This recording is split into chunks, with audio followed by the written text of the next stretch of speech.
แล้วว่าจะเพียงมาพูดกันเป็นผลงานการกระท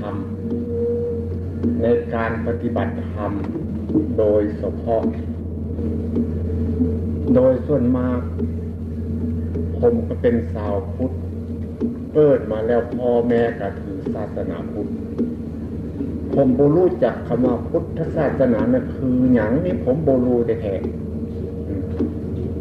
และมาได้ยินครูบาอาจารย์หลายท่านว่าคือว่าศาสนานี่มีเปลือกมีกระพี้มีแก่น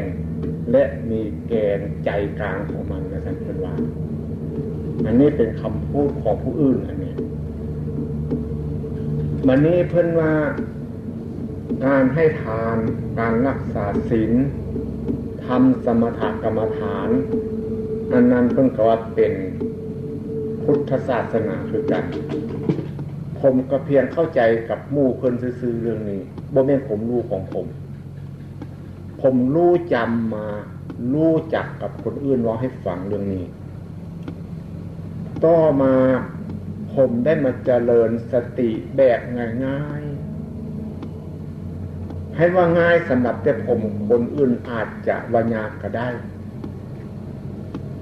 เพราะว่าในระยะเมื่อไปปฏิบัติธรรมนั้นมีพระจำนวน23รูปแล้วก็มีโยม5 คน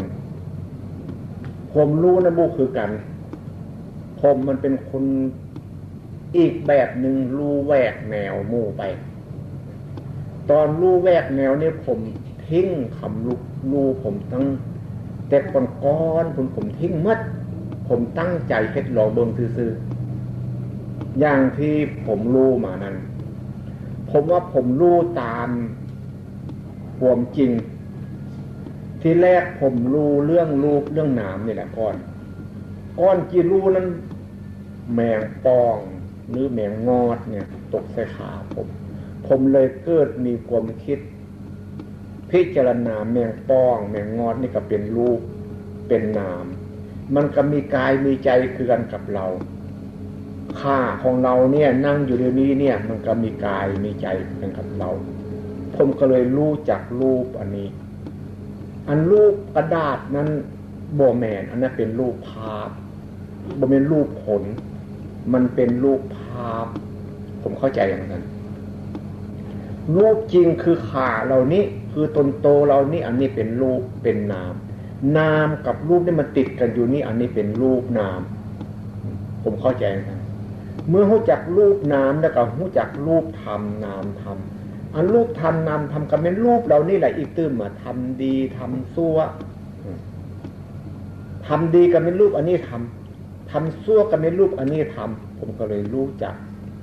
โอ้รูปธรรมนามธรรมนี่มันก็เป็นคนนี่อีกตื้มรูปโลกนามโลกว่าให้มันนี่โลกเจ็บหัวปวดท้องก็เป็นคนนี่เป็นอีกตื้มสัตว์ก็เป็นมันเป็นโลกคือกันเมื่อรูปนี้เป็นแล้วใจก็บ่สบายอันนี้มันเป็นเรื่องรูปโลกนามโลกสนิดหนึ่งโลกอีกตื้มสนิดหนึ่งร่างกายได้สบายครับบ่เจ็บหัวบ่ปวดท้องคิดฮักผู้นั้นคิดสั่งผู้นี้พอใจอย่างนั้นบ่พอใจอย่างนี้อันนี้บ่เป็นรูปเป็นโลกอันนี้ครับจิตวิญญาณเป็นโลกนี่ผมเข้าใจมันอย่างนี้เมื่อเข้าใจมันอย่างนี้ก็เลยรู้จักทุกขังอนิจจังอนัตตาทุกขังอนิจจังอนัตตาอย่างเพิ่นว่าทุกทนไม่ไหวอันนั้นก็ถูกและเพิ่นว่าทุกนานๆนะทุกขเวทนานั่งมานานนะทุกขเวทนาทุกโศกโศกาทุกให้ลำไพ่คิดถึงพี่ถึงน้องเป็นทุกข์อันนั้นโบแมนโบจัดเข้าในรูปทุกขังโบจัดเข้าในรูปอนิจจังโบได้จัดเข้ารูปอนัตตาผมจัดผู้เดียวผมอันเนี้ยผมไม่ได้จัดกับตำรา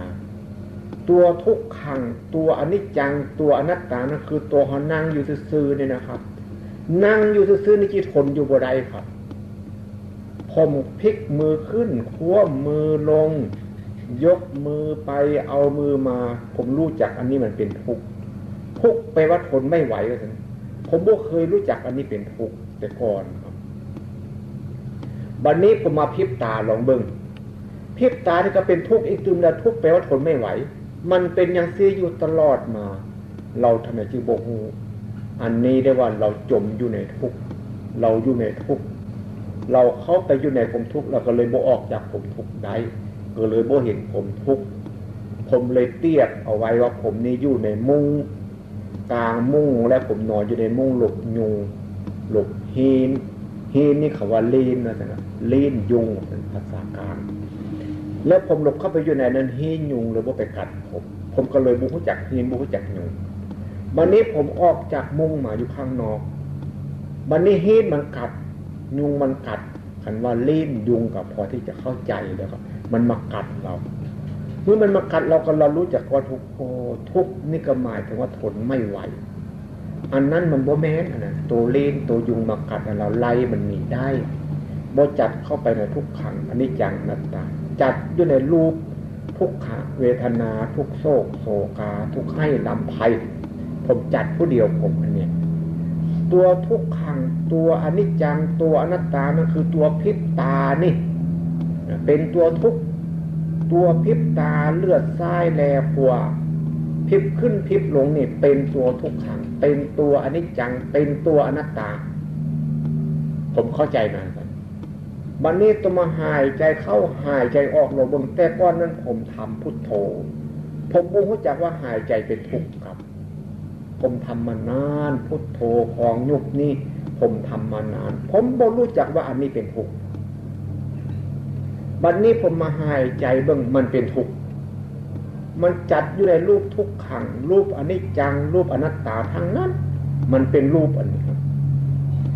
บัดนี้สิ่งนี้คนอื่นมองเห็นเส้นมากำมือพลิกมือนี่คนอื่นมองเห็นอย่างหยาบที่สุดมันเป็นเปลือกเป็นกะพีเนี่ยผมเข้าใจสันวาศาสนานี้มีเปลือกมีกะพีมีแกนนะว่าบัดนี้ผมมาพลิบตาเบิ่งพลิบตากับกำมือเนี่ยพลิบตาละเอียดเข้าไปแล้วมันนี่มันเป็นสั้นเป็นเปลือกเข้าไปบัดนี้ผมมาหายใจเบิ่งมันนี่หายใจมันพุ่ละเอียดกว่าพริบตาเข้าไปแล้วบัดนี้มันละเอียดเข้าไปอย่างนี้บัดนี้คิดคนอื่นบ่เห็นรู้ได้เห็นได้เข้าใจได้แต่เฉพาะเราเท่านั้นคนอื่นมองบ่เห็น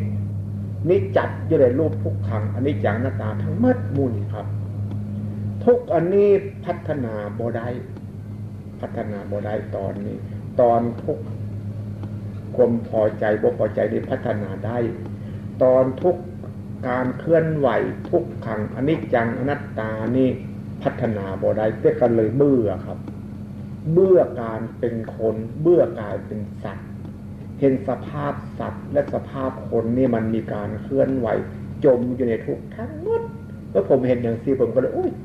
คนนี่มันอยากมาเกิดทำบุญแล้วอยากมาเกิดแล้วอยากมาทุกข์ตัวนั้นผมได้เห็นสภาพเส้นนี้ครับที่ว่ามันบ่ตรงกับตำราก็ได้หรือว่ามันตรงกับตำราก็ได้ผมก็เลยความจริงเป็นอย่างนั้นจริงพอดีมารู้จักอันนั้นแล้วผมก็เลยรู้จักสมมุตินี่มีมาไม่สามารถที่จะเอามาพรรณนาได้ผมได้ยินครูบาอาจารย์เล่าสู่ฟังว่าในสมัยหนึ่งพระพุทธเจ้าพาภิกษุเดินไปในป่าเป็นว่า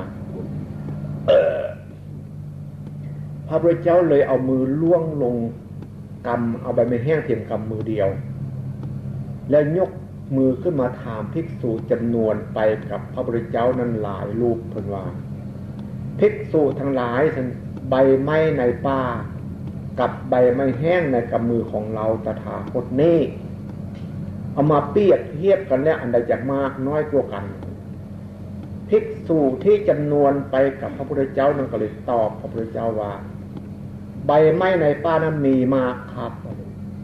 แต่ใบไม้ในกำมือของพระตถาคตหรือพระพุทธเจ้าหรือพระองค์และติจิวานะน้อยนิดเกินไปครับพระองค์ก็เลยตอบพวกภิกษุจำนวนนั้นนะความรู้ที่เรารู้มานั้นมากหาประมาณมีได้แต่มันแก้ทุกข์บ่ได้สำหรับที่จะเอามาสอนพวกเธอ ให้รู้แก้ทุกข์ได้นั่นก็ศึกษาที่ตัวเองนี่ก็เริ่มเข้าเป็นอารมณ์ของวิปัสสนาแล้วนะครับที่ว่านี่บัดนี้ตัวรูปนามทุกขังอนิจจังอนัตตาเนี่ยเป็นอารมณ์ของวิปัสสนาบ่แม่นว่าบ่แม่นนะครับคันอารมณ์ของวิปัสสนานะเพิ่นว่าเอารูปหรือเอาขันธ์5ยกมาเป็นอารมณ์ตำราผมเรียนว่าซั่นอันนั้นแม่นน้อยบ่แม่นหลายอันนี้แม่น 100% อันนี้ครับ 100% ผมรับรองได้ครับเนี่ยพอดีรู้เรื่องสมมุติแล้วคนซั่วทำซั่วคนดีทำดีพูดซั่วทำซั่วคิดซั่วมีหลายอย่างครับนี่เป็นเรื่องสมมุติทั้งนั้นบาปบุญนรกสวรรค์เป็นสมมุติพูดทั้งนั้นพระสงฆ์องค์เนรเป็นสมมุติพูดทั้งนั้นผมเข้าใจอย่างนั้นสมมุติและกันนี่บุคคลกับสมมุตินี่ยศสมมุติจึงมีมาเหมือนกับใบไม้ในป่าผมจึงรู้จักสมมุติบัญญัติและปรมัตถ์บัญญัติอัฏฐบัญญัติอริยบัญญัติสมมุติบัญญัตินั้นคนรู้จักอยู่น้อยๆทำรู้จักหลายสมมุติว่าวัดนี่สมมุติแต่บ่รู้จักซับบางคนนะว่าแม่นของจริงว่าซั่น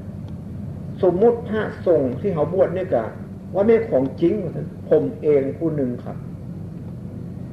บ่ได้ว่าผู้อื่นน่ะผมมีเงิน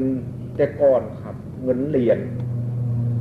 เงินขันเงินหางเงินน้ำหนัก7 สลึง4 สลึงพอเอามาล่อพระผมนึกว่าอันนั้นเป็นของจริงเพราะว่ามันได้บุญมาเพราะฉะนั้นยังบ่พอใจเท่านั้นก็ได้ครับซื้อทองคำมาล่อพระทองคำอีกตึ้งๆก็ยังบ่พอใจกันยังว่ายุใส่หัวบุญแล้วบ่รู้จักบุญครับมันเป็นเพียงสมมุติมันเป็นวัตถุอันนั้นครับบ่รู้จักบุญจึงว่าเอาบุญก็เลยบ่ถือบุญจักถือผมอายุ46 ปีผมจับบุญถูกเลยครับตั้งแต่อายุรอดทองแม่ผมมาถึงอายุ46 ปีนี้ผมบ่รู้จักบุญบ่รู้จักบาปบ่รู้จักบิยังครับถือมานำพ่อนำแม่ถือมาซื่อๆอันนั้นครับบัดนี้เมื่อรู้จักสมมุติแล้วกับบ่สงสัยเรื่องสมมุติเรื่องศาสนาเรื่องพุทธศาสนาเรื่องบาปเรื่องบุญเรื่องบวชเรื่องศีลเรื่องพระสงฆ์องค์ในนี้ผมบ่สงสัยแท้ๆครับบ่สงสัยจริงๆเมื่อรู้อันนี้แล้วก็รู้บาปรู้บุญโลดครับผมรู้อันนี้จริงๆบาปคือโง่ว่าซั่นผมว่าบาปคือมืดบาปคือบ่รู้จักบาปคืออันบ่รู้จักได้เฮ็ดหยังก็ผิดๆทุกๆไปนะบาปนั่นเพิ่นเรียกว่าโมฆะคำว่าโมฆะนี่ก็แปลว่าไสบ่ได้ครับอันไสบ่ได้กับบาปเป็นอันเดียวกันนี่ครับผมเข้าใจจังซั่นโมฆะบุรุษโมฆะสตรีจังซั่นถ้าหากเป็นผู้หญิงเพิ่นเอิ้นโมฆะสตรีถ้าหากเป็นผู้ชายเพิ่นเอิ้นโมฆะบุรุษอันนั้นโมฆะนี่แปลว่าไสบ่ได้เขาเคยได้ยินว่าโมฆะบุรุษกัมพีเปล่าใบลานเปล่าเนี่ยครูบาเคยเล่าสู่ฟังอันเฮาเฮ็ดเฮาทำเนี่ยถ้าเฮ็ดบ่ถูกทำบ่ถูกแล้วเป็นโมฆะเป็นอันว่าใส่บ่ได้เลยครับก้อนที่จะใส่ได้นั่นคือการเจริญสติเจริญปัญญาเรียกว่าเจริญวิปัสสนานี่แหละใส่ได้จริงๆครับผมเลยรู้เรื่องบาปเรื่องบุญนี่ครับบาปคือโง่บาปคือมืดบาปคือบ่ฮู้จักอันบ่ฮู้จักให้เพิ่นเอิ้นโมฆะทั้งนั้นอันบ่รู้เพิ่นก็เอิ้นโมฆะทั้งนั้นน่ากลัวน่าหวาดเสียวน่าตกใจที่พระพุทธเจ้าว่าโมฆะบุรุษนี่ครับน่าตกใจน่าสลดใจจริงๆครับผมรู้เรื่องนี้อันนี้แปลว่าจิตถูกต้องกับตำราก็ได้บ่ถูกต้องกับตำราก็ได้เพราะผมมั่นใจว่าปฏิบัติอย่างพอดีผมรู้อย่างนี้ผมเลิกได้หมดครับผมบ่ย่านผีบ่ย่านไส้หนังบังฟันงัวธนูคูหน้าน้อยโอ้ยผมบ่ย่านแท้ๆครับแต่ก่อนนั้นผมย่านผีผมคิดเปรียบได้อย่างนึงครับหมามันบ่เคยกลัวผีครับหมาบ่เคยกลัวผีบ้านผมเอิ้นปลาเฮลป่าเฮลมันออกคนตายไปฝังไปจูดแล้วเอิ้นปลาเฮล ป่าผีหลอกหรือป่าซานมันเข้าไปกินคนตายกินเนื้อกินอย่างได้สบายคนทำไมวะยานเนี่ยผมเข้าใจอย่างนี้คนนี่คันว่าจิตใจสูงมันตั้มก็มาแต่ว้าวท่านผมว่ามันไม่เคยย่านผีแล้วคนยังไปย่านผีแบบเนี้ยแสดงมาเหล่านี้โง่กมาไปแต่แล้วคราวนี้ผมเลยว่าแสดงเจ้าของโง่กมาบ่ได้ว่าให้ผู้อื่นได้ครับอันนี้ผมรู้จักทุกจริงๆคราวนั้นผมติดบุหรี่ครับสูบยากระป๋องไปซื้อเอาเวียงจันทร์มาสูบอันนี้ผมก็แสดงว่าผมโง่ผมรู้จักทุกหายใจเข้าท่อนี่ก็เกือบตายอยู่แล้วเมื่อยว่าฉันทุกเนี่ยฉันกินเข้าลงไปที่หูคอนี่มี2 หูนึงเป็นลมออกหูนึงมันเข้าไปไหนผมเห็นในใจแต่ผมไม่ได้เห็นด้วยตาหรอกใจมันสามารถที่จะมองลงไปทะลุไปได้ครับเมื่อกลืนไม่เข้าลงไปแล้วลมมันออกทางบัดนี้เฮากลืนลมลงไปทางนั้นมันไปทางมูลมันออกมาสิผมรู้จักตรงนั้นแต่บ่แม่นตาทิพย์ได้ครับอันนี้บ่แม่นตาทิพย์คือมุพันว่าตายแล้วไปเกิดชาตินั้นชาตินี้บ่แม่นจังซั่นผมรู้จักด้วยปัญญาอันนึงครับด้วยสติด้วยปัญญาสามารถเจาะลงไปซื่อๆครับบ่แม่นขุดเจาะลงไปคือขุดน้ำบาดาลนี่บ่แม่นจังซั่นครับมันหักสามารถมองลงไปจังซั่นกลืนน้ำลายลงไปเดี๋ยวมันมีหูลมออกทางนึงน้ำลายยังลงไปได้บัดนี้เราหายใจเข้าไปที่มันออกมาทางนึงมันเป็นคนละหูกันผมเข้าใจอย่างนั้นทางวิทยาศาสตร์เขาเจ้ามีเครื่องเอ็กซเรย์เมื่อผมไปเอ็กซเรย์เขาเจ้าเอามาเว้าสู่กันฟังหมอจาก10 คนผมเกิดปัญญาขึ้นนำเขาเจ้าคนนึงอันนี้กระดูกว่าซั่นอันนี้มันเส้นอันนี้มันเอ็นอันนี้มันปอดว่าซั่นเขาเจ้าว่าปอดผมอันกระเพาะตีบว่าซั่นมันมองบ่เห็นได้ครับอันนี้เขาเจ้าเอาเครื่องเอ็กซเรย์ไปถ่ายออกไปเขาเจ้าเห็นโอ้วิทยุวิทยาศาสตร์ที่มันสามารถมองเห็นด้วยตาส่วนปัญญานี่มองเห็นด้วยปัญญาแท้ๆครับเรื่องจิตเรื่องใจวิทยาศาสตร์ไปสายเอ็กซเรย์บ่ได้เอาจิตเอาใจเอาวิญญาณไปพิจารณาบ่ได้ครับเอาจิตเอาความคิดไปพิจารณาบ่ได้บัดนี้เรื่องสติปัญญาอันนี้มันสามารถพิสูจน์เรื่องสติปัญญาเรื่องกลุ่มคิดได้ครับจากนั้นผมเลิกได้เด็ดขาดรับรอง 100% ทีเดียวครับเรื่องนี้ผมเลิกทุกข์ได้ผมบ่ไหว้ผีตั้งแต่มื้อนั้นมา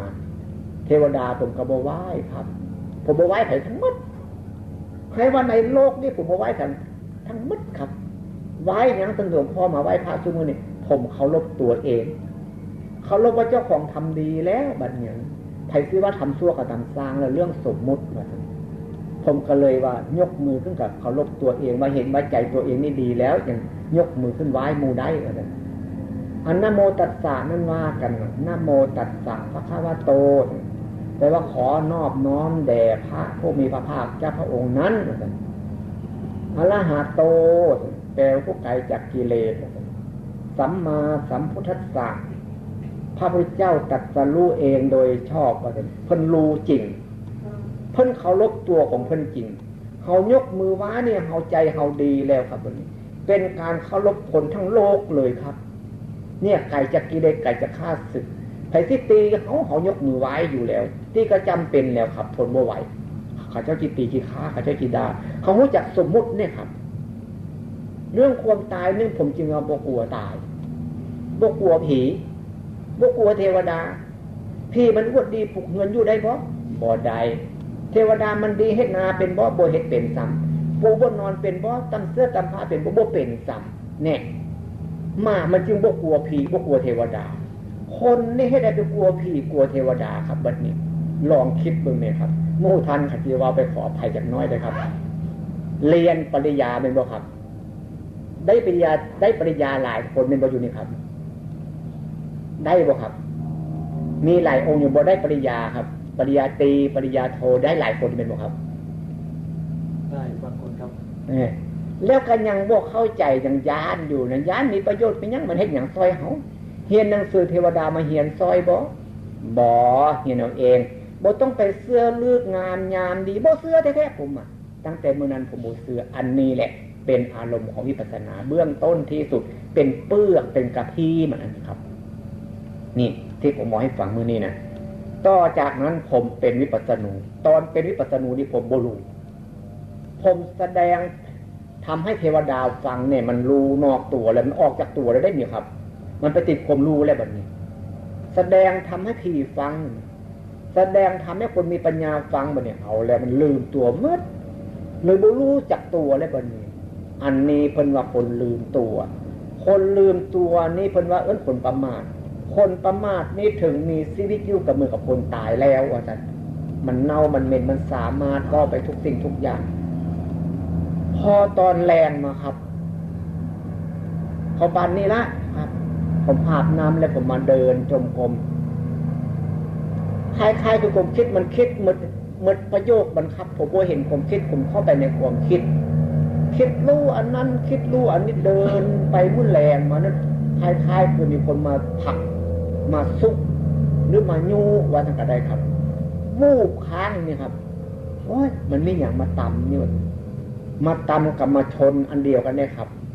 มาตำเอามาซนเอามาผลักมาดันเอาคำเดียวครับภาษามันสมมุติครับผมเลยหาบ่เห็นครั้งแรกที่สุดครั้งที่สองนี่รู้เป็นอย่างโบแน่นอนครั้งที่สามนี่โอ้มันคิดมาจากที่นี่ท่านกูที่คอยมองมึงยังอยู่ที่นี่บัดนี้เฮ็ดคือแมวกับหนูนี่ว่าแมวนี่มันเห็นหนูแต่มันบ่ได้เบิ่งหนูมันเฮ็ดเซยมันทรงหลับตาอยู่ว่าแต่แมวเซยไปแล้วหนูมันเผลอโตครับหนูมันกระโดดมาแมวมันจับยางแรงปุ๊บหนูนี่กระดิกตัวบ่ได้เลยครับบัดนี้ผมก็เซยเดินไปเดินมาบ่สนใจกับผมคิดแต่เบิ่งเล่นอยู่นั่นน่ะทำเล่นมันคิดมาปุ๊บรู้จักปั๊บมันคิดมาปุ๊บรู้จักปั๊บผมก็เลยรู้จักโอ้สมุฏฐานมันอยู่ที่นี่ว่าซั่น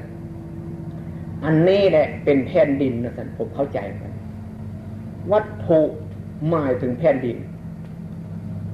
วัตถุหมายถึงต้นไม้วัตถุเนี่ยมันมากที่สุดหมายถึงสิ่งของที่มองเห็นด้วยตาก็ได้มองบ่เห็นด้วยตาก็ได้วัตถุนะครับปรมัตถ์หมายถึงของจริงของแท้บ่เปลี่ยนแปลงจะมีพระพุทธเจ้าก็มีอยู่อย่างนั้นบ่มีพระพุทธเจ้าก็เป็นอย่างนั้นเหนือสมมุติเรียกว่าเป็นปรมัตถ์อาการนั้นหมายถึงมีการเปลี่ยนแปลงการเคลื่อนไหวอยู่อย่างนั้นผมรู้จักจิตใจผมคิดแล้วนี่ครับตอนนี้แหละผมรู้จักพอดีผมเป็นอย่างนั้นแล้วผมก็รู้จักวัตถุรู้จักปรมัตถ์รู้จักอาการก็เลยปรากฏขึ้นมาในจิตใจเห็นแจ้งรู้จริงโทสะเป็นลักษณะนี้โมหะเป็นลักษณะนี้โลภะเป็นลักษณะนี้เมื่อบ่มีโทสะบ่มีโมหะบ่มีโลภะแล้วเป็นอย่างนั้นก็เลยรู้จักเวทนาขึ้นมาเวทนาบ่มีตนบ่มีตัวได้ครับเพราะว่าเวทนาเสวยอารมณ์การเคลื่อนไหวอันนี้เขาเรียกเวทนาก็แมนอยู่ครับแมนแต่หากบ่แมนอันที่ผมเว้านี้เวทนาหมายถึงบ่มีตัวเวทนาสัญญาสังขารวิญญาณเป็นนามรูปบ่เป็นรูปนามครับรูปเวทนาสัญญาสังขารวิญญาณอันนี้ก็ขันธ์5ขันธ์5นั้นมันเป็นรูปแล้วก็เวทนาสัญญาสังขารวิญญาณเฮียนอันนี้ครับตอนผมรู้นั้นมันบ่ได้รู้แบบนี้รู้รูปเวทนาสัญญาสังขารวิญญาณรูปนี้บ่ต้องมาเว้าเพราะมันจบแล้วมันจบเรื่องสมมุติเรื่องเลิกมากภูบุรีเรื่องไหว้ผีไหว้สางกลัวเทวดาหมู่นี้มันหมดแล้วครับหมดแล้วรูปกับเรื่องรูปนามรู้อันนี้เนี่ยแปลว่ารู้เปลือกนะครับมาเห็นความคิดเนี่ยรูปหมอกมันเข้าไปในเนื้อไม้แล้วครับเห็นเวทนาสัญญาสังขารวิญญาณบ่ต้องมีทุกข์และปัญญาเพราะว่าโทสะโมหะโลภะมันบ่มีว่าซั่น ในขณะมันมีนั่นเป็นอย่างนั้นเราหลงเราบ่ได้เบิ่งจิตเบิ่งใจบ่ได้เบิ่งชีวิตเฮาผมเข้าใจอย่างนั้นในขณะนั้นผมรู้จริงๆครับน้ำหนักผม100 กิโลเบาขึ้น60 กิโลอย่างน้อยที่สุดครับผมทำลายสิ่งลงผิดมือได้แจ้งขึ้นมาแต่ว่าคำว่าแจ้งนี่เหมือนกับกลางวันนี่บ่สักกะแม่นครับแจ้งนี่เหมือนกับมีไฟฉายบ่กะแม่นคำว่าแจ้งนี่หมายถึงว่าเห็นแล้ว บ่สงสัยแล้วครับคำว่าแจ้งรู้จริงนี่จริงแท้ๆครับเรื่องนี้ครับเลยเบาแต่ขันธ์ห้าผมเอาเต็มตัวผมแล้วผมเบา80 กิโลครับยังเหลือ20 กิโลที่มันหนักที่มันผมยังสงสัยอยู่มีน้อยที่สุดที่ผมว่าได้บ่ได้เกี่ยวข้องกับอย่างทั้งหมดว่าแต่เกี่ยวข้องเรื่องทุกข์ได้ครับบุญนั้นมันเป็นอย่างซี่บุญอันนี้ละบุญครับบุญนั้นผู้ใดมาเบื้องจิตเบื้องใจตัวเองเห็นจิตเห็นใจตัวเองมันนึกมันคิดอันนั้นละบุญครับผู้ใดยังบ่เห็นจิตบ่เห็นใจตัวนั้นได้หยังบ่ทันมีบุญเถือก็แม่นบุญอยู่บุญโมฆะบุรุษโมฆะสตรีซั่นอย่างไม่ออกนี่กับเพิ่นเอิ้นผู้หญิงเขาเอิ้นว่าสตรีว่าซั่นสตรีเป็นผู้หญิง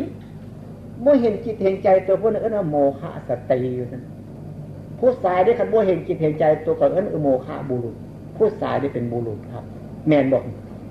แม่นครับบุรุษคนผู้ชายเนาะสตรีก็ว่าแม่นสตรีเป็นผู้หญิงนี่บ่ก็เป็นโมฆะคือกันเป็นจังซั่นบัดนี้ผมเดินไปเดินมาผมเกิดความคิดขึ้นมาจิตมาจากในสมองรู้จักกิเลสรู้จักตัณหารู้จักอุปทานรู้จักกรรม4ข้อนี้อีกถึงครับความยึดมั่นถือมั่นมันกระจางไปโลดครับจางออกไปคล้ายๆคืนน้ำแดงครับสมมุติน้ำแดงนี่มีคุณภาพ 100% แล้วก็เต็มกระป๋องนึงครับเอาไปซุกผ้าขาวๆนี่แดงปิ๊บมัดเนื้อเหมือนผ้าขาวบ่มีแดงมัดครับ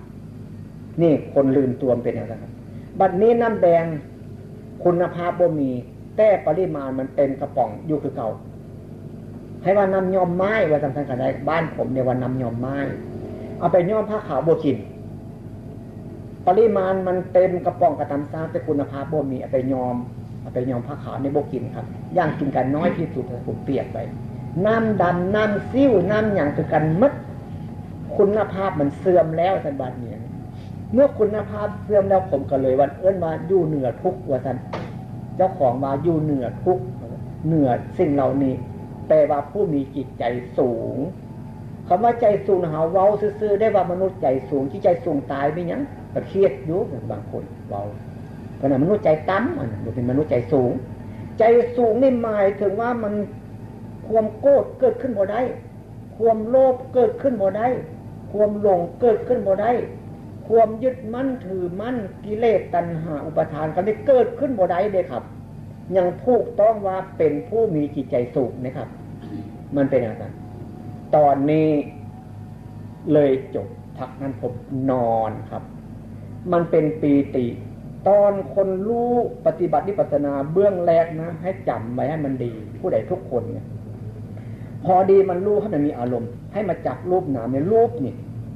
อันรูปกับนามมันติดกันอยู่นี่อย่าตัวให้มันลืมจากเถื่อนในรูปนามพอดีลืมรูปนามอันนี้แล้วมันจะลืมตัวไปมันจะไปติดความคิดอันเดียวเมื่อมันไปติดความคิดอันเดียวความคิดมันบ่มีตนบ่มีโตได้ขับมันยึดบ่ได้มันจะลืมตัวไปเนี่ยเพิ่นเอิ้นว่าวิปัสสนูนะมันก็เลยรู้ไปทุกสิ่งทุกอย่างต่อจากวิปัสสนูไปแล้วมันก็เป็นจิตญาณ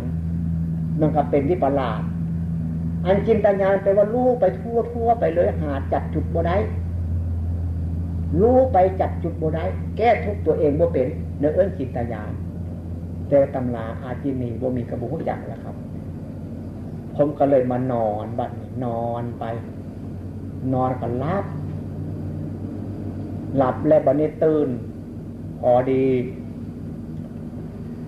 ใต้ไฟล้างหน้าแล้วก็ใต้ไฟมาเดินจงกรมครับมีตะขาบตัวหนึ่งแลนผ่านหน้าผมไปตัวใหญ่ได้ครับผมใต้เทียนไข่ไว้ใต้เทียนไข่ไว้ต้นนั้นต้นนี้ผมเดินจงกรมกับย่างกันอันเดียวกันนั่นแหละครับว่าย่างไปย่างมาก็ได้ว่าเดินจงกรมก็ได้บ่ผิดกันผมเว้าซื่อๆมันสมมุติย่างหลบไปหลบมาพอได้เห็นตะขาบแล้วผมก็เลยเอาไฟไปตามตัวตะขาบบ่เห็นบ่เห็นตัวตะขาบแล้วบัดนี้ผมก็เลย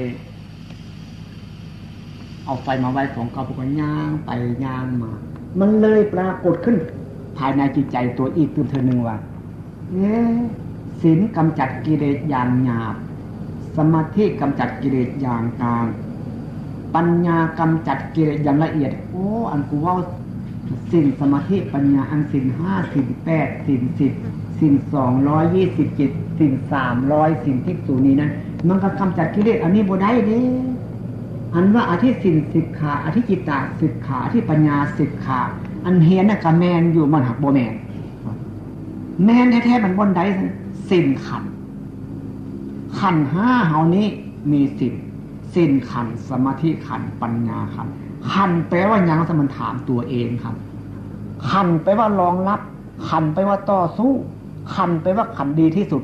ขันธ์เว้าตามภาษาบ้านผมนะขันธ์ฟืมที่ไม่ออกที่รู้จักไปตั้มผ้ามันงามมันบ่ไม่ออกแม่นบ่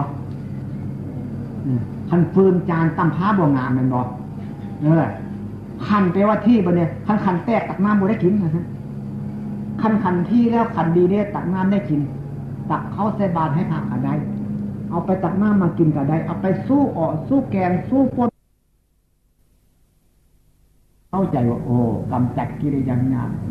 คือมันทำลายโทสะโมหะโลภะแล้วมันจึงรู้จักสิ่งอันนี้มันทำลายกิเลสตัณหาอุปทานกรรมมาแล้วมันยังรู้จักสิ่งอันนี้สิ่งอันนี้ก็เลยปรากฏขึ้นรู้จักว่าตัวมีสิ่งนั้นจึงว่าเป็นปกติเมื่อผิดปกตินิดนึงกับผิดสิ่งลดมาเดียว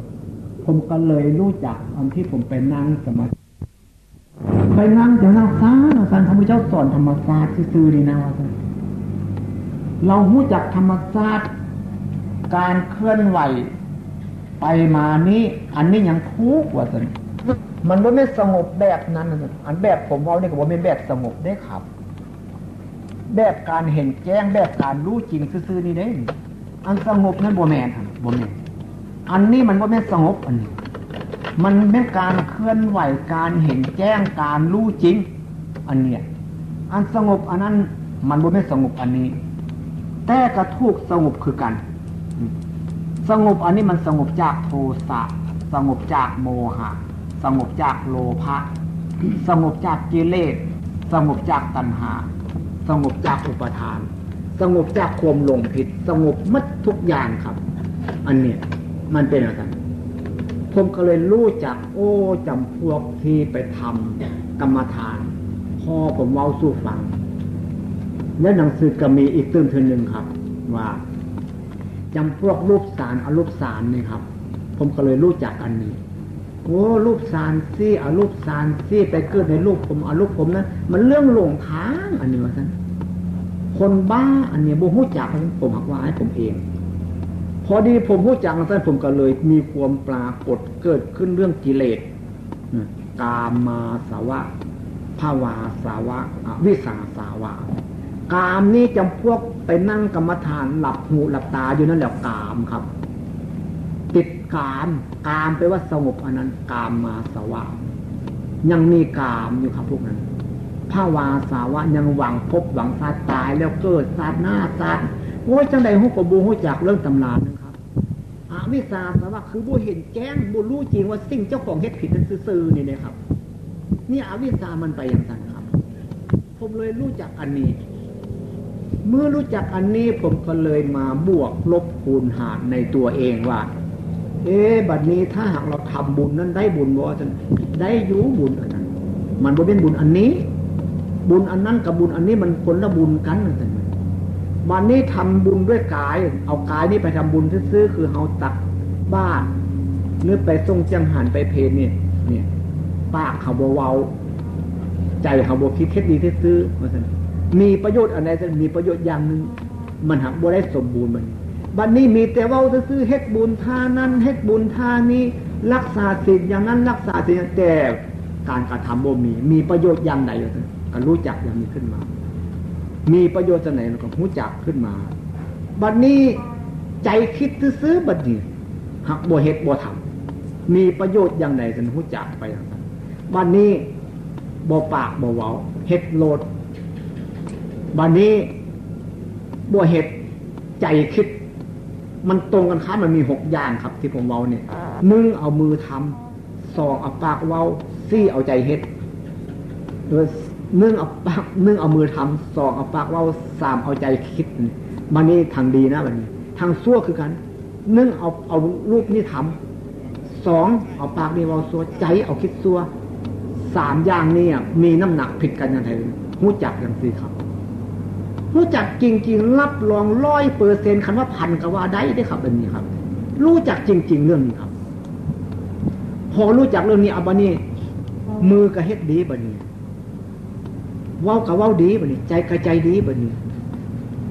ดีใจก็คิดดีคือยังเฮาเฮ็ดนี่พลิกมือขึ้นเอาเสียเฮ็ดดีอันเดียวครับบ่ไปตีผู้ใดนี่ครับนี่ยกจังซี่ผมก็เลยรู้จักสร้างจังหวะนี่เป็นการเฮ็ดดีเด้นี่โอ้เฮ็ดดีว่าซั่นปากเร็วเนี่ยปากก็บ่ได้ไปเว้านำผู้ใดได้มีสิทธิ์เด้นี่นี่อันนี้กายกับวาจาใจได้บัดนี้ใจมันก็พยายามติดต่อกันอยู่นี่ครับโอ้มันไม่อันนี้มันไม่สมบูรณ์แบบเด้เฮ็ดอันเดียวซั่นผมเลยรู้จักจังซี่การสมบูรณ์แบบครับอันนี้รู้จักว่าการเจริญสติเป็นการสมบูรณ์แบบมันมีจังสีบ่แม่นพุทโธธัมโมบ่แม่นอรหังบ่แม่นพองยุบมันบ่แม่นเว้ามันไม่เฮ็ดเอาอันนี้อันเฮ็ดเอากับทำเอานี่อาจจะบ่รู้จักว่าเฮ็ดนี่จักสิบ่รู้จักคนทางกรุงเทพอาจจะบ่รู้จักก็ได้ว่าเฮ็ดนี่แม่นบ่บ่จักเฮ็ดในบ้านผมเราว่าเฮ็ดคือเฮ็ดให้เฮ็ดนานี่ทำกับทำเอาคือกันนั้นเฮ็ดเอาทำเอาอันเดียวกันครับเฮ็ดอันนี้มันเกิดขึ้นมาครับเกิดขึ้นมาแล้วจิตใจมันสามารถออกจากธรรมไหนออกจากผมรู้ได้ออกจากตำรับตำราได้ออกจากมัดทุกอันครับอันนี้แหละธรรมะหรือว่าเป็นกฎของธรรมชาติก็ได้หรือว่าสัญชาตญาณก็ว่าได้แต่มันมีในคนมัดทุกคนบ่ยกเว้นที่เป็นพระเป็นเณรก็มีเป็นผู้หญิงผู้ชายมีหมดเพราะในขณะนั้นผมเป็นโยมผมปฏิบัติผมก็รู้คือกันถ้าหากว่าธรรมะแบบนี้รู้ตั้งแต่เจ้าหัวไอ้จัวผมจะรู้ให้ยังครับผมเป็นโยมครับแล้วทำไมผมรู้บัดนี้เป็นยังมันรู้เพราะผู้ปฏิบัติผู้ตั้งใจซื่อๆดีได้ครับแล้วพระเณรไปปฏิบัตินำผมขาวนั้น23คนจ้อยวับครับบุรุมาแบบนี้ทั้งหมดครับแล้วโยม4คนนำกันจ้อยวับบรุมาแบบนี้ทั้งหมดเมื่อเป็นเส้นนี้แหละผมจะกล้ายืนยันรับรองคำสอนอันที่ผมมาเว้านี่ว่าโอ้ความทุกข์นี่มันบ่ได้มีแท้ๆบ่ได้มีโทสะบ่ได้มีโมหะบ่ได้มีโลภะบ่ได้มีย่างมันอยู่ซื่อๆว่าซั่นอันโทสะโมหะโลภะเกิดขึ้นเพราะเราบ่เคยเบิ่งจิตเบิ่งใจบ่เคยเบิ่งชีวิตตัวเองนี่ซื่อๆดีนะครับอันนี้เนี่ยอันผมเข้าใจว่าโอ้ธรรมที่ทำให้เป็นพระพุทธเจ้านั้นมันมีมาก่อนพระพุทธเจ้าเฮาเว้าซะกันอย่างเว้าแล้วเป็นอย่างบ่ซอกเบิ่งที่ตรงนี้เป็นอย่างแรงเข้าไปแบบกดอยู่ในถ้ำพุ่นผมเข้าถ้ำดูครับสมัยเป็นเณรครับครูบาพาเข้าถ้ำคันเดินทุดงก็ต้องแบบกดเข้าไปในถ้ำไปปักกดอยู่ในถ้ำบนไปหาบนตายบนไปสันบ่จักแล้วนั้นมันที่มีประโยชน์มีหยังอันนั้นสันน่ะมันที่มีประโยชน์เป็นอย่างไปที่หูมีอย่างแบบกดไปย่างอยู่สันนะครับครูบาพาผมมาผมเป็นเนนน้อยครับย่างแต่อำเภอเสียงคานซอดอำเภอทบอซอดจังหวัดหนองคายย่างตั้งแต่จังหวัดหนองคายซอดอำเภอเสียงคานอีกตึมครับเกือบตายผมเป็นเนนน้อยครับเดินทุดงมาสัน5 บาทมีของมาลุ่งตุ้งตั้งกับเมเนน2 คนพระ2 องค์ครับไปโอ้ยจะไม่ผมทุกข์ผมบูฮู้จักครับซ้ำมีนำอย่างน้อยผมอมมาขี้หินอีกตึมซ้ำครูบานั่นก็ได้เนนว่าซั่นต้องอมมาขี้หินนี่มันยังบ่เจ็บแข้งเจ็บขาว่าซั่นขัดจะเอาขี้หินไปกองไว้นำเป็นโนนตบปกเต็กเป๊กอันเขาเจ้ามันศักดิ์สิทธิ์อมไปเด็กน้อยมันบ่ฮู้จักนี่แหละถ้าหากครูบาโง่แล้วมันต้องโง่ทั้งนั้นบัดเดียวคนโง่มาสอนคนโง่จิตสลาดบ่โอ้ยสอน100 กับพันกันกระบอกมันสลาดจักเทื่อเขาว่าคนโง่มาสอนเว้ายังผมเว้านี่ทันเรียนมาแล้วนักทำตีนักทำโทนักทำเอกบางคนได้เป็นมหาปรริญญาก็มีแล้วก็เรียนมาแล้วครับ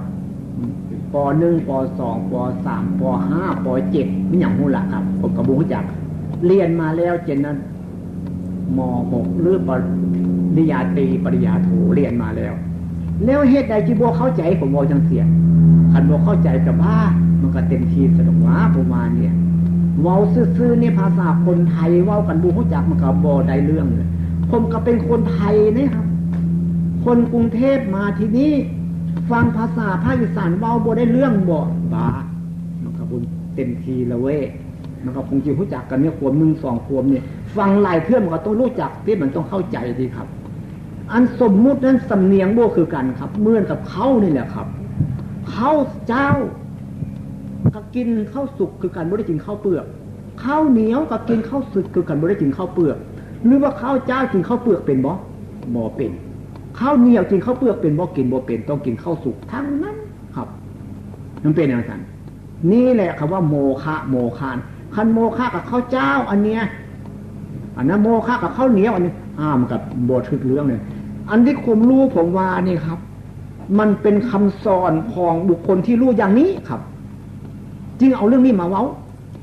ถ้าหากคนบ่รู้เรื่องนี้เนี่ยเอาเรื่องนี้มาเว้าบ่ได้ครับเทพผมเว้าเนี่ยรับรองได้ครับผมไปปฏิบัติผมอยู่3 เดือนแต่ผมปฏิบัติบ่นานผมรู้ครับรับรองได้จึงว่าผมอ่านหนังสือเป็นผมรู้นักธรรมชั้นเอกครับธรรมวิจารณ์แต่ผมรู้แล้วผมยังไปอ่านครับเมื่อถึงที่สุดแล้วว่าสันญาณย่อมมีว่าสันผมดึงเส้นผมออกผมยาวเนี่ยครับดึงออกมาถอนออกมาที่ผมเห็น5ผมมันมี3 อันขาวๆอยู่นะครับขาวๆมันเป็นเม็ดติดอยู่นะครับผมแล้วกันมันมีดำอยู่ข้างกลางโอ้คนมันมีอย่างซีเด้ว่าสันถ้ามันบ่มีอันนี้มันก็บ่มีอันนี้เด้ผมนึกเข้าใจอย่างนั้นครับผมก็เลยว่าเรื่องนี้ผมก็เลยมาสมมุติว่าวันนี้เอาเสื้อมีส้น2 ส้นมาผูกใส่เสานี้ส้นนึงผูกใส่เสานั้นจนตัดตรงกลางปุ๊บว่าสิผมเฮ็ดผู้เดียวครับมันอยู่ผู้เดียวมันต้องเฮ็ดผู้เดียวเรามันสมมุตินี่คือตัดปุ๊บว่าสิมันขาดตรงกลางได้มั้ยดึงไปถึงกันบ่จะบ่ถึงก็ไปเซ็ตอยู่กันคือเอาไปใส่งานบ่ได้แก้ส้นนี้ออกไปบัดนี้ไปต่อตรงกลางกลับมาดึงใส่เสานี้บ่ถึงแล้วบัดนี้โอ้อันเพิ่นว่าขันธ์5อายตนะ12ภายนอกภายในมันเว้าซื่อๆตาเห็นอย่าให้รู้จักว่าสวยว่างามมันเว้าเอาอันนั้นครับหูฟังเสียงอย่ารู้จักว่าม่วนว่าบ่ม่วนเสียงผู้หญิงมันเว้าเอาซื่อๆได้อันนั้นครับความจริงมันมีอยู่แล้วครับเรื่องนี้ครับทำอันที่ทำให้พระพุทธเจ้าเป็นพระพุทธเจ้ามันมีอยู่แล้วมันเป็นเองความเป็นเองเนี่ยเพิ่นกฎตายตัวของธรรมศาสตร์มันมีอยู่ในคนทุกคนบ่ยกเว้นผู้หญิงบ่ยกเว้นผู้ชายบ่ยกเว้นฝรั่งอังกฤษค่าคอมคนถือศาสนาใดก็ตามสร้างผมกล้ายืนยันรับรองว่าต้องรู้ทุกคนบ่ยกเว้นทั้งหมดคนทุกข์ก็รู้คนรวยก็รู้บัดนี้คนทุกข์คันบ่ปฏิบัติก็บ่รู้คนรวยบ่ปฏิบัติก็บ่รู้เรียนหนังสือยมูทานนี่เรียนปริญญาตรีปริญญาโทแล้วคันบ่ปฏิบัติกับผมว่าสิยากรู้อยู่นักทำตีโทเอกเนี่ยผมคันว่าบ่ปฏิบัติผมก็ว่ายากรู้อยู่หรือบางที่อาจสิรู้ผู้สร้างคิดบัดนี้ผู้บ่เรียนได้บัดนี้สร้างคิดบ่นู้นรู้คือกันบ่สร้างคิดก็ทำสร้างบัดนี้ต้องมีครูบาอาจารย์บอกแล้วเฮ็ดโลดรู้แท้ๆเรื่องนี้ครับเมื่อรู้อย่างนี้ก็เลยหมดทุกข์ครับสอนให้หมดทุกข์ซื่อๆนี่นะคำสอนอันนี้นะครับจีว่าแม่คำสอนของพระพุทธเจ้าก็ได้จีว่าโบแม่นก็ได้ครับแต่ผมว่าว่าคำสอนของพระพุทธเจ้าอาจารย์พุทธะจึงแปลผู้รู้ผู้ตื่นผู้เบิกบานด้วยธรรมมันตื่นอยู่ใส่จะตื่นอยู่นำหัวคิดเขาเนี่ยทำอยู่ใส่จะมันทำอยู่ในใจเขาเนี่ยมันจัดเอามาบ่ให้เห็นบ่คือเอาเครื่องเอ็กซเรย์มาสายให้เบิ่งบ่เห็นนี่แท้ครับเรื่องนี้ครับท่านคิดเบิ่งรู้เดี๋ยวนี้เนี่ยท่านมีความโกรธบ่เอาไผโกรธยกมือขึ้นมึงดูครับบ่มีไผโกรธเป็นบ่ครับเดี๋ยวนี้นี่ครับเนี่ยความโกรธมันสิมีจังได๋บัดนี้แล้วหมู่ท่านเคยโกรธเป็นบ่ครับบัดนี้เนี่ยแล้วมันมาจากสาเหตุมันบ่ครับเนี่ยอันนี้แหละคนลืมโตนะครับเพราะว่ามันเน่ามันเปียกแฉะครับอันนี้แหละก็คือว่าคนตายแล้วน่ะเพิ่นเอิ้นโมฆะนะครับทำบุญนั้นให้รู้จักบุญเพิ่นว่าโมฆะบุรุษโมฆะสตรีนั่นพูดธรรมะเรื่องใดก็ตามสร้างคันบ่พูดเจาะลงมานี่อันนั้นเพิ่นว่าคำพูดนั้นใส่บ่ใดเป็นโมฆะคำสอนใดคือการเทศน์การแสดงธรรมถ้าหากว่าพยายามเสาะแสะ แสวงเจาะลงมาที่นี่เป็นว่าคำพูดนั้นเป็นโมฆะคำว่าโมฆะนี่บ่ได้ว่าไปทำผิดกฎหมายบ้านเมืองไปฆ่าไปตีเขาบ่แม่นครับโมฆะนี่หมายถึงบุคคลที่ฆ่าจากการเจริญสติฆ่าจากความรู้แจ้งฆ่าจากการเจริญวิปัสสนานี่แหละครับโมฆะครับคันผู้ใดฆ่าจากการอันนี้แล้วผมเข้าใจของผมอันเนี้ยแล้วผู้อื่นที่เข้าใจแต่ไหนกับบุคคลจักบนหันฆ่าจากการรู้แจ้งนี่แหละคนอื่นโมฆะเมื่อคนใดรู้แจ้งแล้วบ่เป็นโมฆะเป็นกระทำสร้างแล้วสมมุติซื้ออันว่าโมฆะนี่ก็สมมุติว่าที่แต่หากพระพุทธเจ้าว่าพระพุทธเจ้าว่าเองเนี่ยโมฆะบุรุษโพธิละใบลานเปล่ากัมพีเปล่า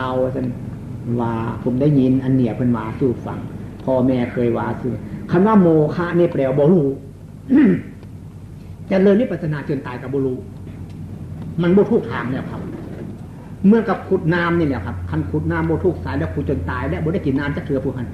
ขุดทุกสายได้ยกขุดไปน้อยๆกับรูกับถึงน้ำแล้วก็ได้กินน้ำแล้วครับเนี่ยเป็นอย่างนั้นลองไปขุดใส่ดินแม่น้ำท่านลองมึงดูโยมมันก็ออกน้ำแล้วขุดของว่าขุดริมแม่น้ำมู่ท่านก็ลองปฏิบัติกับผู้ที่รู้จริงๆลองมาแม่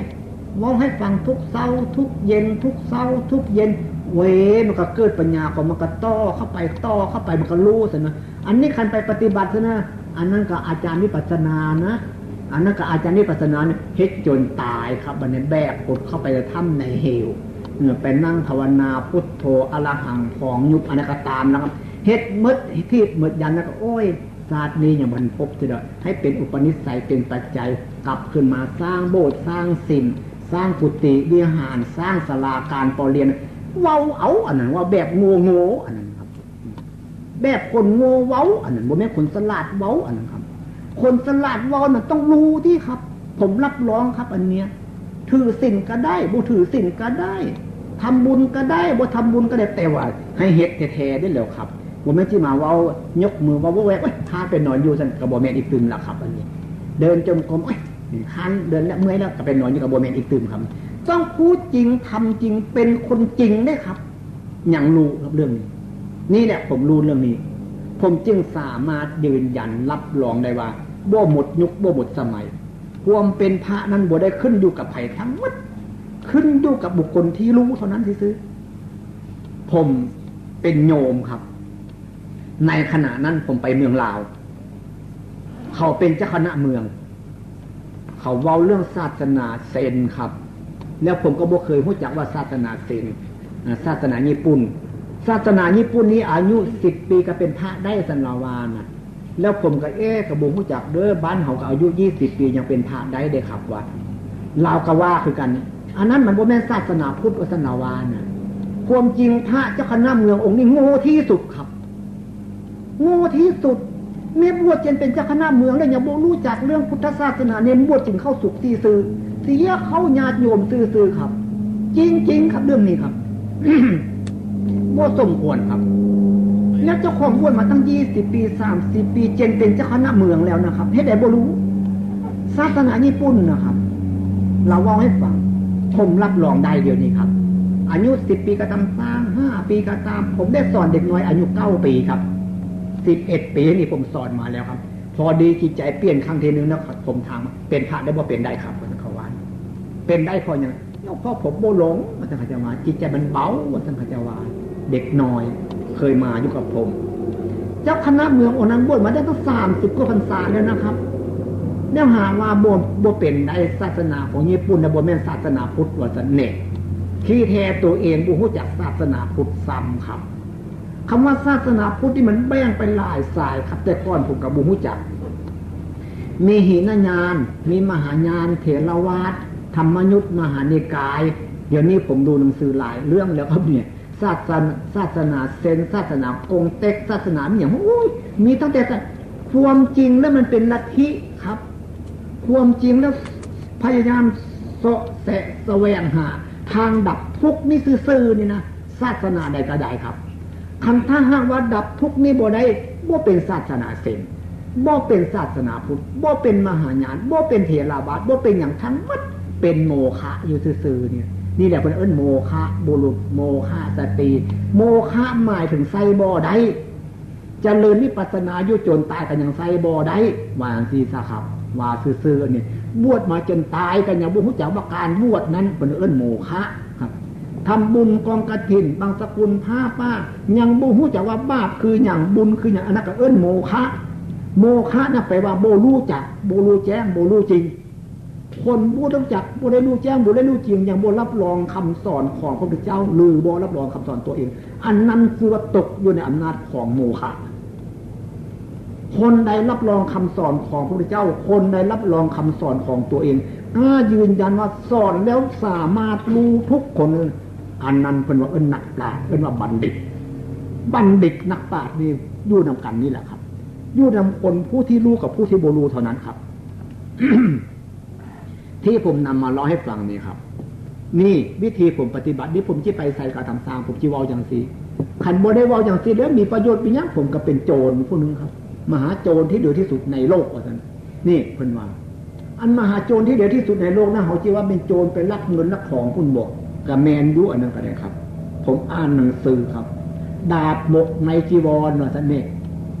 อันดาบหมกในจีวรนั้นอยู่ที่ใดครับกระโตบาทเฮานี่เด้ออุ้มบาทไปเปิดบาทให้มีออกสู้ใส่บาทอยู่สู้เซาสู้เย็นนี่ล่ะดาบหมกในจีวรภิกษุแก่คนแหวกแนวโมฆะบุรุษว่าซั่นเพิ่นว่านี่นานติกลาล่างเท้าว่าสันพันมาอันนี้มีในหนังสือครับผมได้อ่านแล้วนะครับแล้วเขาบ่ได้เข้าใจเรื่องนั้นคำว่าดาบหมกในจีวรนะพายดาบยาวๆนั่นไปตัดคอคนโอ้ยมันก็บ่แม่นแล้วอันนั้นครับมันก็ผิดกฎหมายนี่ครับอันนั้นให้เข้าใจเรื่องนี้จริงๆครับแต่มันสมมุติเว้าอันเว้ามันนี่ก็ได้ครับแต่ว่าหากมันบ่อ่านพบมันก็บ่รู้จักแล้วที่ผมรับรองว่าดาบหมกในจีวรเนี่ยแม่นตัวเฮานี่แล้วภิกษุลามกสันดานนกตาหมาขี้เลื่อนงูเปื้อนขี้ว่าสันลูกนอกคอกผู้อยู่นอกบันซีป่าซาผีดิบน้ำติกลาล่างเท้าไม่ใช่คนของเราเนี่ยคำว่าไม่ใช่คนของเราเนี่ยแปลว่าโมฆะบุรุษแล้วครับนี่บ่แม่นคนในพุทธศาสนาครับบวชอยู่กับนำสร้างอันนี้บวชได้ผมว่าบวชผู้นั้นผู้นี้บวชได้บวชบ่ได้ว่าซั่นนี่ครับว่าตามความรู้อันนี้ว่าตามเรียนมาอันนี้ครับแต่ผมมาปฏิบัติมันก็เป็นอย่างนั้นจริงๆครับเรื่องนี้รับรองได้จริงๆในหนังสือธรรมวิจารณ์บอกว่าผู้ที่เจริญสติปัฏฐานสี่นั้นย่างนาน7 ปีเป็นว่าย่างกลาง7 เดือนย่างเร็วที่สุดนับตั้งแต่มือหนึ่งถึง7 มือหรือ15 มือมีอานิสงส์2 ประการนั่นหนึ่งเป็นพระอรหันต์นั่นทำให้ติดต่อกันเหมือนลูกโซ่เป็นว่าให้ติดต่อกันเหมือนลูกโซ่ได้เป็นพระอรหันต์ในปัจจุบันภพนี้อาจารย์ว่าถ้าหากว่าได้เป็นพระอรหันต์นั้นต้องเป็นพระอนาคามีอาจารย์พระอนาคามีนี่ตายจากมนุษย์นี้ตายจากโลกนี้ไปเกิดอยู่ในรูปปัสนีผมอาจารย์อันนั้นตัวหนังสือเว้าอันนั้นครับอันผมเว้าเนี่ยผมบอกว่าอาจารย์ครับถ้าหากผู้ใดมีความคิดว่าเราจะทดลองดูอาจารย์ผู้ที่เป็นลองคนหน้าเรื่องนี้มันเป็นอย่างไรอาจารย์เรื่องเจริญสติปัฏฐานที่หัดจังหวะทำให้ถูกต้องแล้วก็ฟังคำพูดของครูบาอาจารย์ปฏิบัติตามแนวคนที่ผมเว้าเนี่ยรับรอง3 ปีครับบ่เป็นอย่างกระทำสร้างเลยทุกนี้ผมจะย้ายมันบ่มีที่ซื้อนี่แล้วครับมันที่พอปานป่วยถึกง่ายกับป่วยถึกน้อยพอปานแมวกับหนูมันจะย้านกันนะท่านเห็นแมวมาปั๊บมาที่หนูมันจะแล่นเข้าหูโลดครับมันจะย้านแมวปันสันครับควยถึกง่ายนี่เราทำสร้างควยถึกน้อยก็ตามครับนี่ผมสมมุติควยถึกน้อยนี่ป้อยออกไปแล้วมันสิป้องในเสริมเราได้ยามละทงไม้ครับมันป้องควยแม่ไว้บ่อยากให้ควยตัวอื่นเข้ามาพอดีเห็นควยถึกง่ายแล่นออกไปที่มันแล่นหนีรถป่าผู้หญิงบุกมือทีครับมันเป็นอย่างนั้นครับรับรองจริงๆเจริญ3 ปีแล้วโอ้ยมึงไปที่ใดน้อคมหลงมึงให้กูโกรธอยู่นั่นนอจนมันจิหนีหายวับไปโลดครับนี่ย่างนาน3 ปีครับทำจริงๆครับย่างกลางให้เวลา1 ปีครับย่างเร็วที่สุด90 มือ3 เดือนครับอันนี้ผมบ่ได้รับรองผู้อื่นครับรับรองพวกตัวผมเองและคนมาปฏิบัติอย่างนั้นแล้วก็อยู่ใกล้ฟังอีกตื้มให้รู้จักบนใดบ่เข้าใจดันถามแล้วได้ปฏิบัติตามนั้นรับรองได้ครับเป็นพระกับฮู้คือกันเป็นโยมกับฮู้คือกันเป็นผู้หญิงกับฮู้คือกันเป็นผู้ชายกับฮู้คือกันอันฮู้คือกันกับธรรมะคือกันสันว่าครับ มันก็คนคือกันมันก็มีธาตุสี่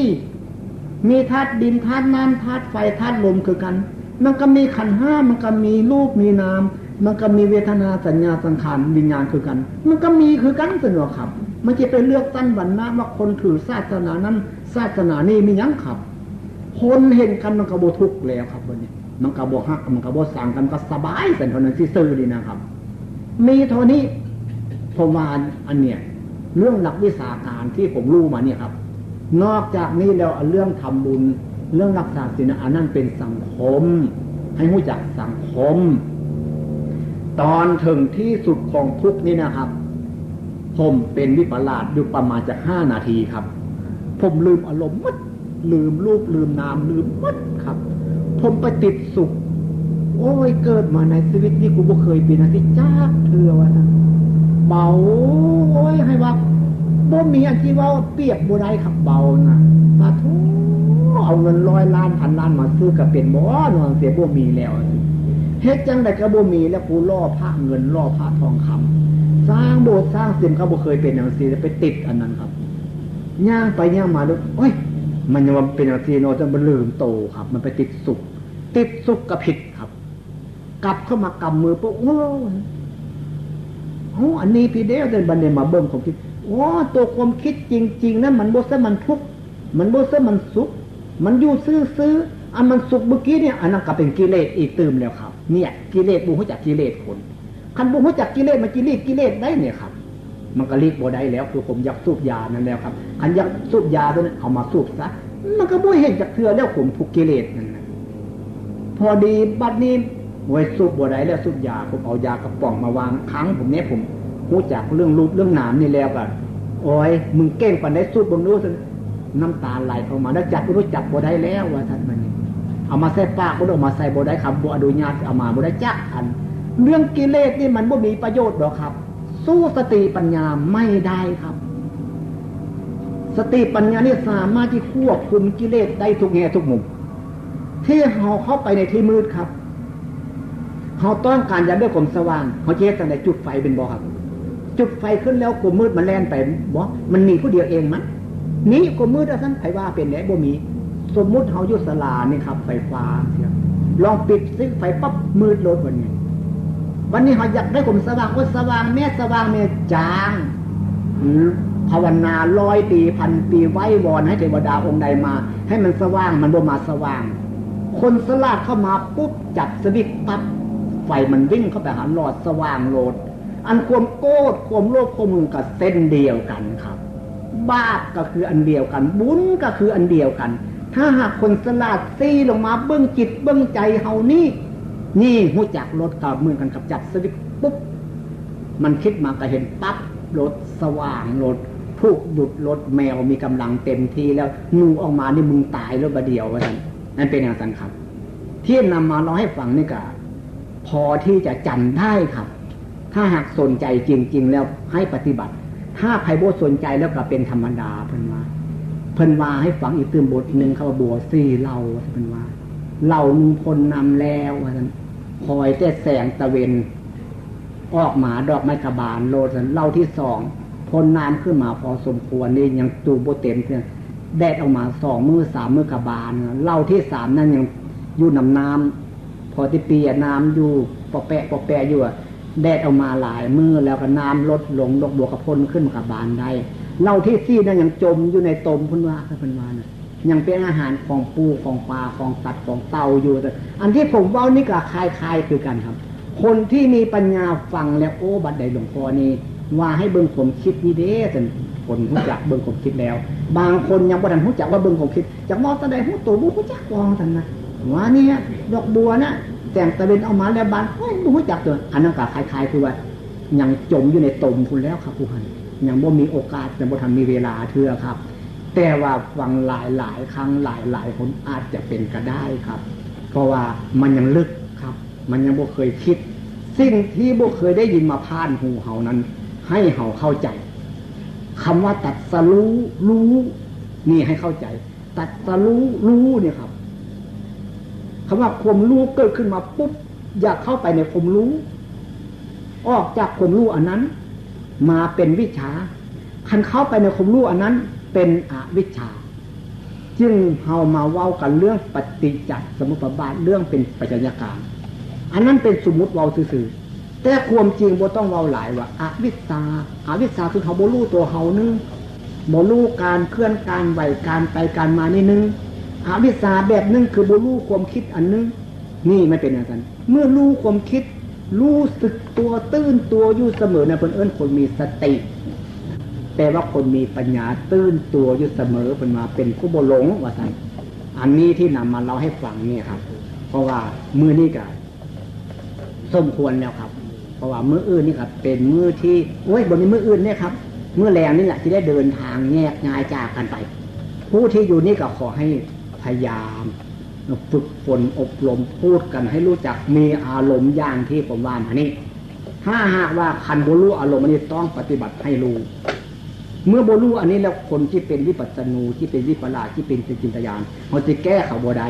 เมื่อแก้บ่ได้ทำให้เขาเสียคำให้เขาพลาดไปแล้วเขาสิว่าให้เขาเนี่ยการสอนคนนั้นเจ้าของต้องรู้ทุกแง่ทุกมุมรู้มันจิตใจมันเป็นยังไงบนแม่นสิว่าคือยังข้าเจ้าว่าเมื่อเช้าเมื่อแรงผมได้ยินหลายคนว่าตายแล้วจำซาได้โอ้ยงอจะไหนหุ้นแล้วผมมาจำซาบ่ได้เขาว่าจำซาได้เกิดมาโยกกระบุต้องไปเรียนหัวไม่ได้หนังสือเขาว่าจำซาได้แต่ซาแล้วผมเรียนมาแล้วเด็กซาแล้วมันจะได้ขอไก่ขอไข่แต่จะไปเรียนหัวมันเห็นยังก็ไปครูรถสนุนผมจำซาได้เหมือนบ่เนาะ